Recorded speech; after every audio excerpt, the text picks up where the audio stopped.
अगर आपको लगता है कि कलयुग में अभी बहुत कुछ बुरा हो चुका है, तो शायद कहानी अभी बाकी है।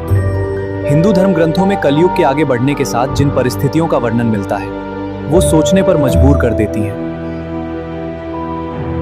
मान्यता के अनुसार जैसे जैसे कलयुग आगे बढ़ेगा, इंसान की उम्र, शक्ति और विवेक कम होता जाएगा। लेकिन सबसे बड़ा बदलाव इंसान के बाहर नहीं, उसके विचारों और व्यवहार में दिखाई देगा।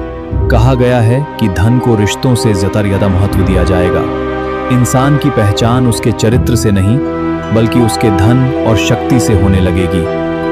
भरोसा कम होगा और स्वार्थ बढ़ता जाएगा। धर्म ग्रंथों की मान्यता में आगे चलकर अधर्म और अन्याय इतना बढ़ सकता है कि सही रास्ते पर चलना कठिन महसूस होगा। सच बोलने वाला कमजोर और झूठ बोलने वाला ताकतवर दिखाई दे सकता है।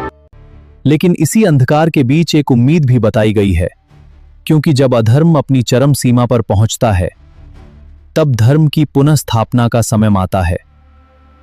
यही कलयुग के अंत की ओर संकेत माना जाता है। कहा जाता है कि अंततः भगवान विष्णु का कल्कि अवतार प्रकट होगा और अधर्म का विनाश करके धर्म की स्थापना करेगा। यानी कलयुग की कहानी सिर्फ विनाश की नहीं, एक नए युग के जन्म की भी है। लेकिन सबसे बड़ा सवाल यह नहीं कि भविष्य में कितना बुरा होगा, सवाल यह है कि उस समय हम कैसे इंसान होंगे, क्योंकि कलयुग बाहर जितना है, शायद उतना ही हमारे भीतर भी है, और बदलाव की शुरुआत भी वहीं से हो सकती है।